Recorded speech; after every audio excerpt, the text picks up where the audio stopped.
Welcome to the National Afro-Vegan Virtual Conference session with Naijha Wright-Brown. This conference features 24 presenters and 19 sessions that you can watch on demand for free. Thank you to our sponsors, Better Food Foundation, Veg Fund, and A Well-Fed World. Support Afro-Vegan Society's work by making a donation today. Hello, everyone, and thank you so much for participating in the first annual National Afro-Vegan Virtual Conference. We are so excited that you're here, that you are taking part in this amazing event, and I am so happy and proud to be introducing to you a personal friend of mine, Naijha Wright-Brown, and she's going to be talking with us about how to maintain a healthy vegan family. So I'm just going to go through and read Naijha's bio so you know how amazing she is, and then I am going to turn things over to her. Naijha Wright-Brown is the co-owner of and director of marketing for the Land of Kush, a vegan soul food bistro located in Baltimore, Maryland. Through Naijha's strategic marketing initiatives, the Land of Kush has experienced exponential growth within its initial 7 years of opening. She is the executive director of the Black Vegetarian Society of Maryland, a nonprofit organization whose mission is to meet people where they are on their journey towards plant-based eating and veganism. In addition to exhibiting commercial vegan samples at various venues and events, the organization has produced a series of edutainment functions such as the musical Meatless Monday in May and Keep It Fresh Day in June. Naijha co-created and organizes the annual Vegan Soulfest with me and the semi-annual vegan restaurant, Maryland Vegan Restaurant Week. She continuously seeks to develop relationships and collaborations with local businesses, nonprofit organizations, schools, and churches who share in the mission of promoting dietary, ethical, and environmental veganism. Naijha has spoken and made several appearances at radio stations, schools, and community events throughout Maryland and Washington, D.C. Thank you so much, Naijha, for being here. I also wanted to mention that you have a TED Talk, a TEDx Talk as well. So, you know, people need to go out and watch that too because it's amazing. And you are just awesome, and we're so happy that you're here. Brenda, it's been a pleasure knowing you and developing a business relationship and also a friendship with you. I am honored that you asked me to do this, how to maintain a healthy vegan family, because when I look at myself and my family, you know, we're just doing what we do. So never really realized anyone was really looking at us that way. So I do appreciate you and the Afro-Vegan Society for having me. Hello, everyone. So how do I maintain a healthy vegan family? Well, you need to build the foundation. And that foundation is happiness. Happiness always comes first and foremost. You need to do things that make you happy. And if it doesn't make you happy, then you don't need to be doing it. And the reason being is when you do things that make you happy, it makes your life work, your purpose better, and more meaningful. So in order to maintain that healthy vegan family, the foundation that it's built on happiness is just like a house. And just like the weather, yes, of course, the weather changes and the temperature and the climate of that household can change. Even the most loving household has storms, floods, hurricanes, and tornadoes that can damage the foundation. But again, happiness comes first. And the secret, well, there are some secrets to happiness, and those secrets are basically just doing those common sense things. Like I said, what makes you happy? When you're doing things, think about what makes you happy. And the secrets of happiness, happiness being that secret ingredient to practically everything. So just think about it. Think about your life. I'm reading a book now called The Slight Edge through my fitness group. And it's always dawned on me that happiness is the foundation, but this is confirmation in reading in this book that happiness is that secret ingredient.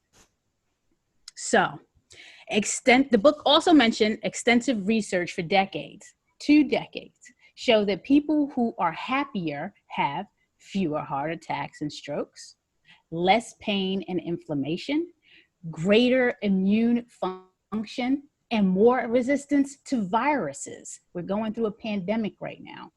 Develop a more resilient personality and handle adversity better, have better work performance and more professional success, have more fulfilling and longer lasting marriages, have longer and more active social spheres, are more involved in their communities, are more altruistic and have a greater net positive impact on society, are more financially successful, live longer. So there is so much to be happy about when you look at the effects of when you're happier and the impact that it has based on the studies that it shows.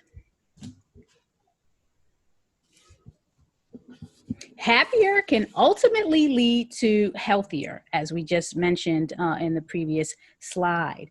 So you've heard that song, "Don't Worry, Be Happy."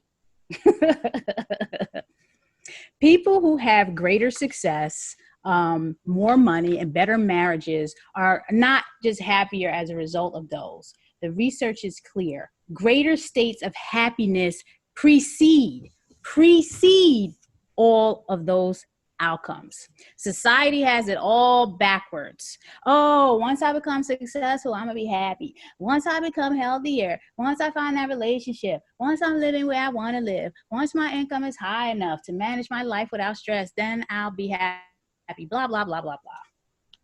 No, no, no, no, no. It's the exact opposite. You need to raise your own happiness level. And the more likely you do that, the more likely you're going to start achieving those things that you want to achieve. So you need to focus on being happy right now, today. Start focusing on what's making you happy or what's going to make you happy.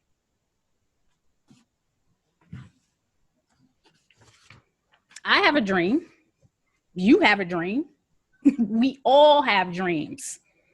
Whether it's starting a business, being your own boss, landing that ideal job, career, profession, having money, losing weight, changing your lifestyle, preferably becoming vegan, you know.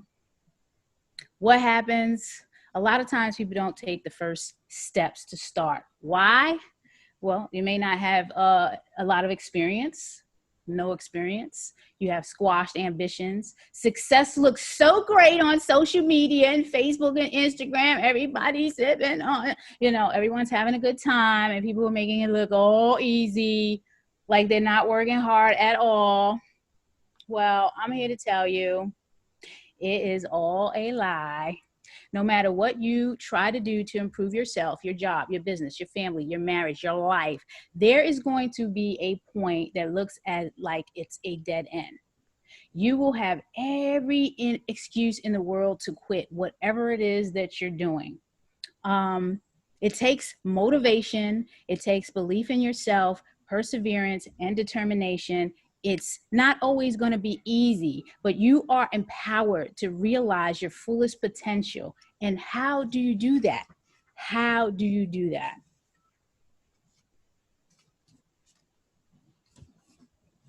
Looking back at my past, I wasn't always happy. I was poor, living in the projects in the South Bronx, in a fatherless household. My father loved me. However, you know, he had his own ills, mind you, substance abuse ills. So my mother had to do what it took to make her happy. So she had to leave him. Luckily, I had a sister to connect with. It was very hard back then for us. The younger you are, your consciousness is lower about what it may look like to be happy. But the older I got, I was very conscious about the condition I was living in. And yes, it is emotional because when I look back then to how I am now, I have come a long way. I felt things needed to change at the young age that I was at. But whose responsibility is that to make those changes? It was mine. So despite whatever condition that my mother was in or whatever led to her situation in her relationship, it was still mine. I have a TEDx talk titled Brick City Wall Street. And you can find that on my YouTube channel at naijaspeaks.com. So some selfish saying promotion. naijaspeaks.com. You can find it there. And it goes into all the details of how I grew up and came out of poverty. It's a very interesting story. And Brenda mentioned it when she was reading my bio. In a nutshell, I took responsibility for my situation and started to surround myself with certain circle of influences. We all have such circles, all of us.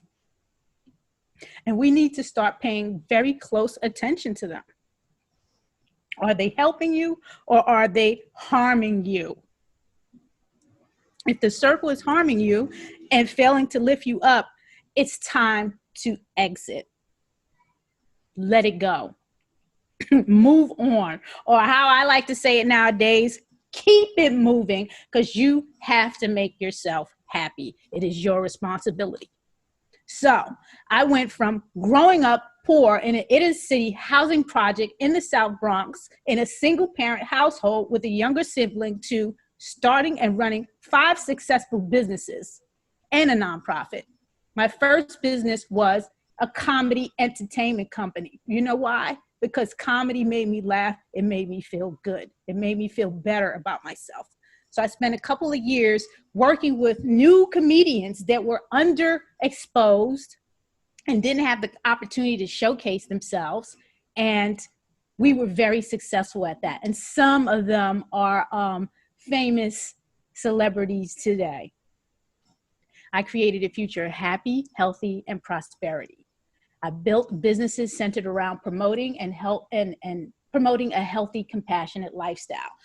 Assisting my husband with the Land of Kush Vegan Soul Bistro. We will be coming up on 10 years.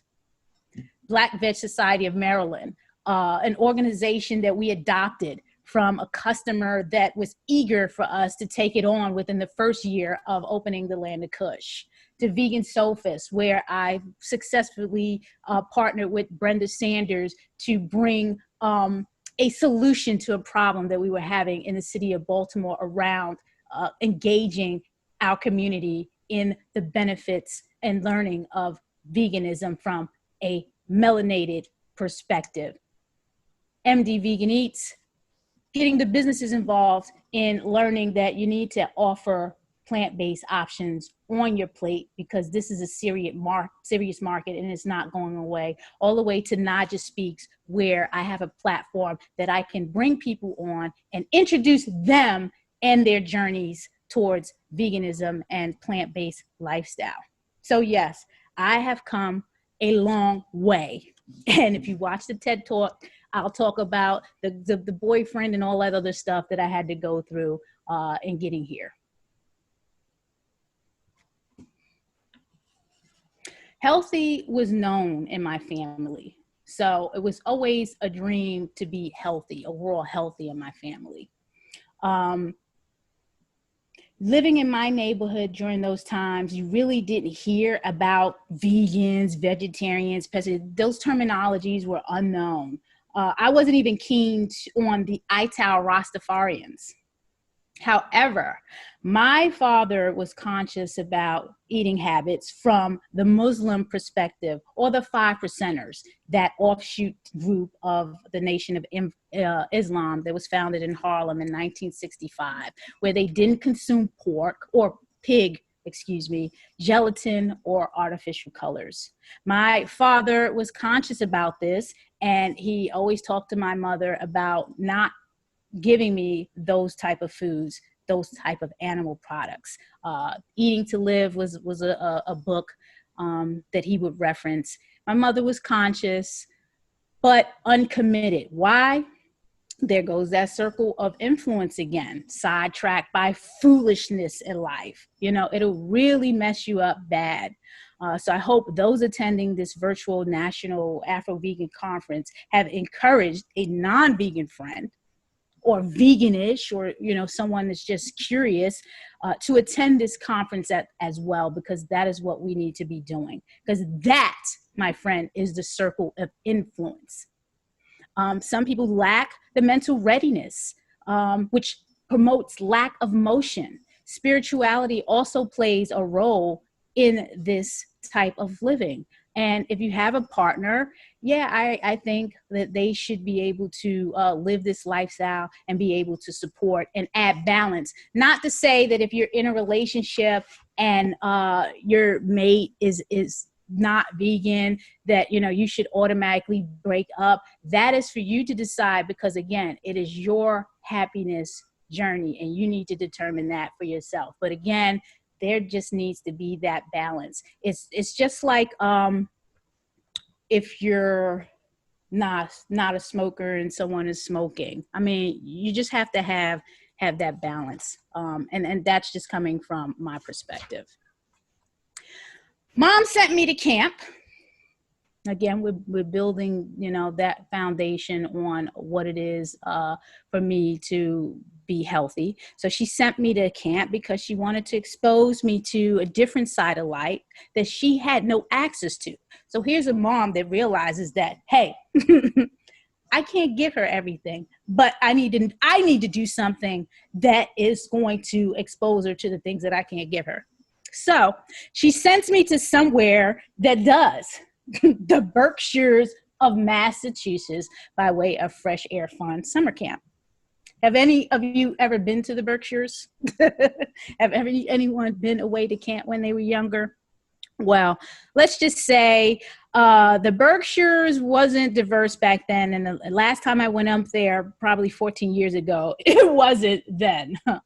But I was introduced to rural living and farms, and exposed to a lot of new and interesting things like gardening and growing fresh produce and natural food stores, like the ones that we see all around today that are really big, huge, really large and huge. I won't name any names, but solar energy, like, what is that? I'm like 6 years old learning, like, what is that? Their house was a solar energy type of house, and outhouses, like, yeah, what's that? This was all new stuff for me. The one thing that stuck out about this family that I noticed at a very young age was self-employment, and how they prided themselves with hard work and frugality. For this family of four, frugal, self-employed, hardworking, it opened my eyes to a lot. There was a mix of cultures. The father was Jewish, the mother was Dutch and Christian. So it was this interrelational cultural thing in this family that I was exposed to. I also was exposed to being called the N-word. So let's talk about the mental healthiness or unhealthiness of that. My mother didn't teach us anything about racism when we were growing up. And I'm not sure if that was a good or bad thing. I don't know. But I was minding my business swimming in a lake. I think I was about 9 years old. I might have been 8 or 9. And, a young white boy points at me and just calls me a nigger. I don't know what this word is, but the energy, and back then I was really aware of energy. I knew it was just something that wasn't great. I didn't tell this family this at that time. Experience like this can affect one's mental health. So on the journey towards being a healthy you must remember that health does not only constitute how your heart beats and your blood flows, but it's also your mental state and how you respond or not respond to situations. Your mental health. My response was not to tell the family. I wanted to talk to my mother about it. So after learning a few things about my history, when I got back home, that's what I did. I learned about my history and talked to my mom about it, and reading the autobiography of Malcolm X, I went back to camp with a bit of vengeance. And that would be my last year at camp. And the family still didn't know what was going on. Several years later, my summer camp family invited me on what would be my first trip out of the country to Italy. And then I had the opportunity to finally tell them what happened. I would be the age of 21 years old when that happened. Don't hold things back. Communicate and express your feelings. Work things out and make impactful decisions.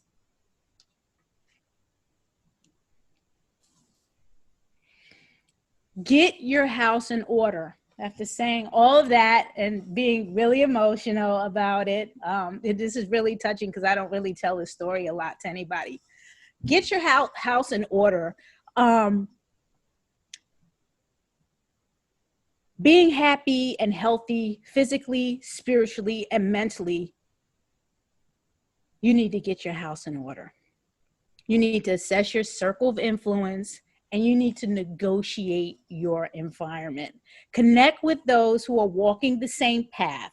And I'm not saying get rid of all your friends and things like that, but you know what to do. If it's negative and it's not helping you, it has to go.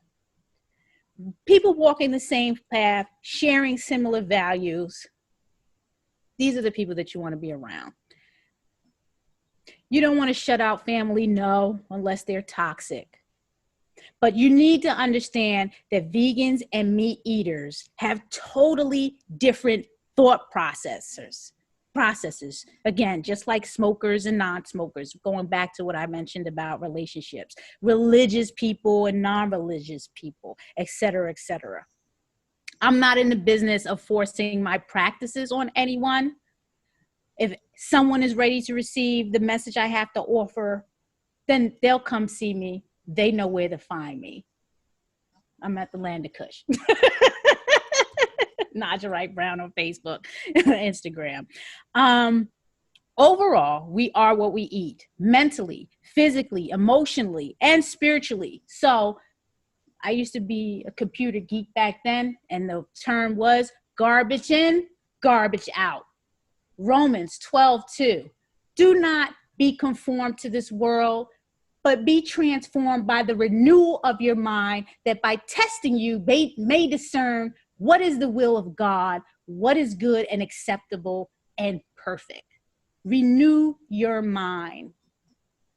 If you are listening to this and you're vegan, and you have other internal issues going on that you need to work on, renew your mind. If you're listening to this and you're non-vegan, renew your mind. Open yourself up to new, more healthier, happier experiences. Now, my personal journey to healthy started when I relocated to Maryland. It was a company relocation. I worked for a wireless company. And when I came down to Maryland, I took a physical. And I thought I was in the best health that I can possibly be. Yeah, y'all. I was so healthy. My cholesterol was 249 at age 33. What? I am warned by the doctor that I may possibly be placed on prescription meds. You know how they go, no. Say no to drugs, because that wasn't me. So what I do, I go to Dr. Google, because Dr. Google got everything on lock. So I'm like, okay, what I got to do to lower this cholesterol? I'm taking garlic pills, drinking 2% and skim milk. You know, I ain't know nothing about, you know, all this other lifestyle, egg whites, 30 bay ground, all of that stuff until there he goes. And here I come. Oh, I'm sorry. That was just a moment looking at that picture. I met the first Black Afro-Vegan, as we are saying in the conference, person to bring his own vegan lunch to work. And that person was Gregory Brown. How did I transition? Pescatarian, vegetarian, vegan. Oh my, that was my journey, because we sat down and we had a conversation. And at that point, I was a seafood junkie. And he had a conversation with me about shrimp, and shrimp scampi. And as soon as I heard something about scavenger, it was a wrap. There goes my pescatarian days. Okay, well, I like pizza. Cheese is going to be really hard for me to give up. I'm from New York, and that New York City pizza is whoa. So after being exposed to all the many different cheeses and playing around with these cheeses and this pizza and that pizza, and then, you know, it was a journey, but I was exposed to some really good vegan pizza, and I started making my journey into vegan. And it took about 2 years, and that's how I transitioned. He told me he went, you know, threw everything out, and that's how he did it. Like I couldn't do it like that, so I had to transition.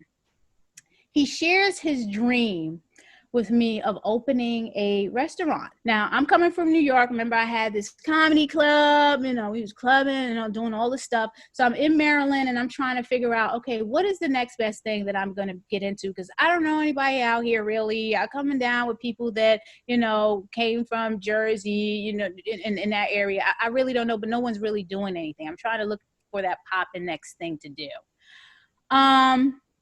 So he shares this vision of what he's trying to do in the community. And I said, you know what? I'm on this journey, and I can market the hell out of anything. I don't know nothing about no restaurant, but I'm sure that I can help you. So we developed this closeness and this intimate relationship, and it evolved into what it is now today as a Land of Kush. Now, he left corporate America before I did when we opened the restaurant. Why? I had a nice freaking job, and I really wasn't, you know, remember that happiness that I'm telling you about? I was like, okay, this business, I don't know what's going to happen here, but, you know, that's my money, you know, and it was a really cushy job, nice benefits, bonuses, profits, and all. I don't know if I'm giving all of that up for one of the riskiest businesses to open, and that's a restaurant. Land of Kush became an official storefront in 2011. And in 2011, I got pregnant. We would have our first child in 2012. Vegan child, vegan from the womb. And we hadn't married yet. Okay, we hadn't married yet. And that's a whole nother discussion. We had evolved into, okay, we're going to open this business. You know, we're going to see how you are. And then now I'm pregnant, and we ain't married yet. Look at us. She wasn't even one yet. And you can tell he had a lot of things on his mind. He's just looking like, oh my God, I got this restaurant. I got this child. You know, I'm not sure if I'm going to have a wife yet. You know, it's a lot going on in that picture. Just look at it. But what do I look like? I got a big smile on my face. I look happy. Happy, healthy, vegan business. My exit from corporate America was like this. I took a leave of absence for 8 months after my child was born, and folks couldn't believe I was able to do that. But again, going back to happiness, I was saving. I was an avid saver, and I was able to save up a hell of a lot of money to take this leave of absence for 8 months to learn my child and to study what was going on with this business. I returned back to work just for 4 months. So I went back in September and, you know, stayed barely through December. And then it was bye-bye in January because Greg needed help. He needed a lot of help with this business. And in order for the Land of Kush to grow, I was going to have to step in. So I had to give up that cushy job. Now, again, that question about happiness, I had a struggle with it. But when I looked at the potential of what the Land of Kush was going to become, I said, you know what?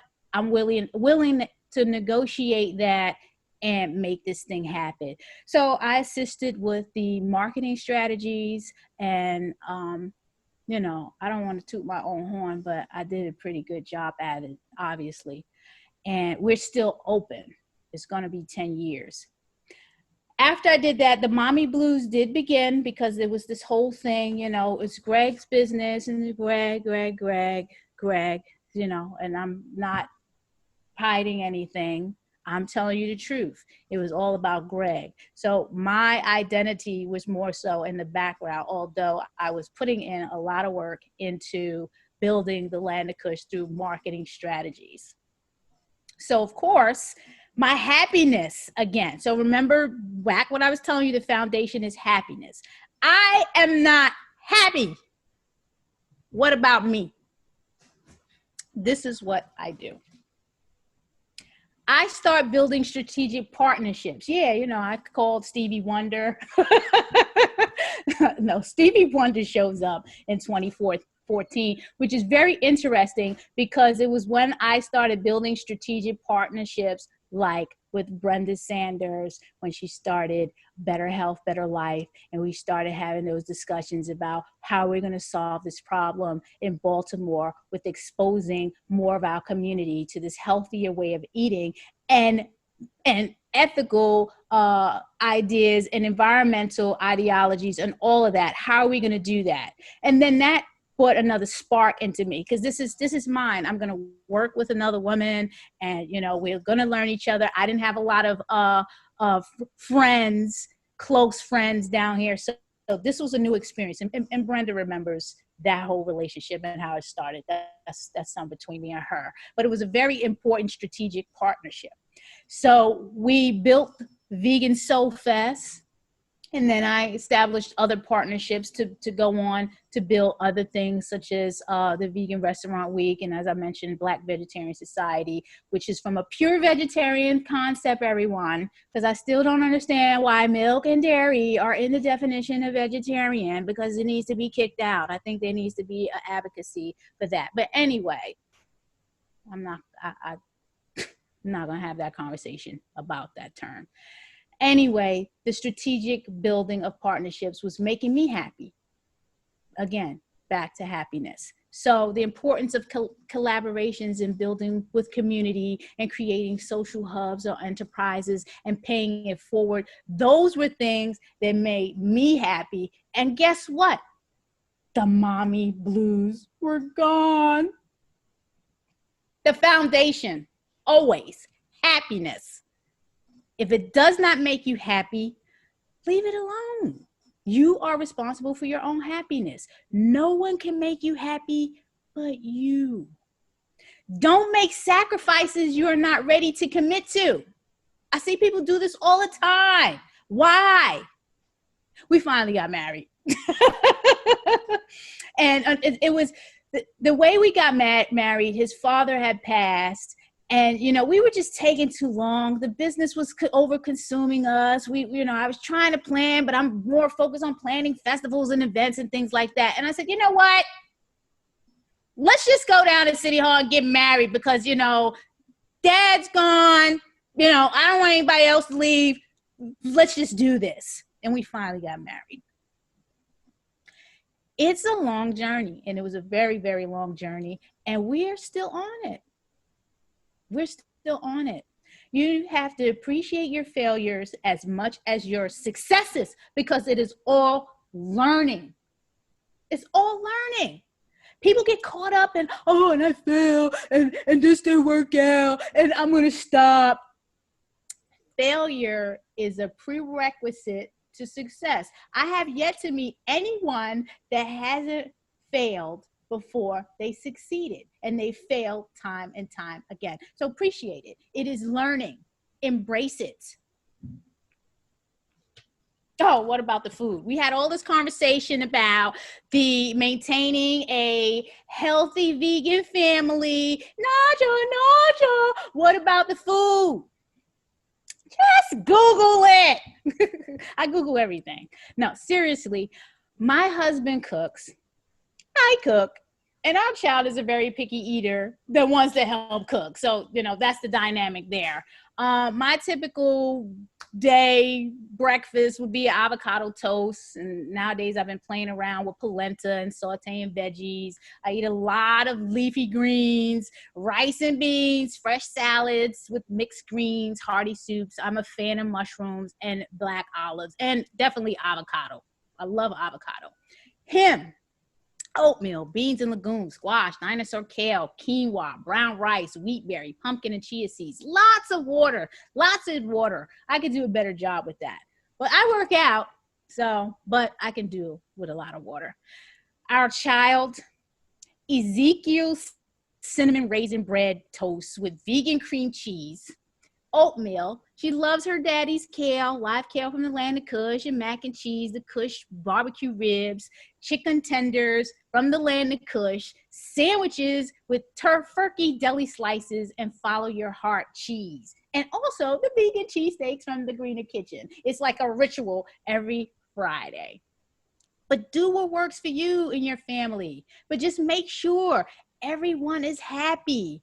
If you don't like to cook, Google it. I think you need to try something, okay? But do what makes you happy. The food, again, award-winning vegan crab cakes made of wheat protein, also known as seitan. Signature barbecue ribs made of soy protein. The lentil burger wrap, if you're not into all of that mock meat stuff, made of lentil beans. And the famous kale salad with an avocado-based dressing. We have fresh smoothies and dairy-free milkshakes, all at the Land of Kush. That is what it is about the food. But I also like to eat out at other establishments. So I definitely support, and I do support Black. Putting it all together. What are you striving for? What is going to make you feel happy? Why and how will it make you happy? And what steps are you taking to get there? Who will be your circle of influence? And when and where will you get it done?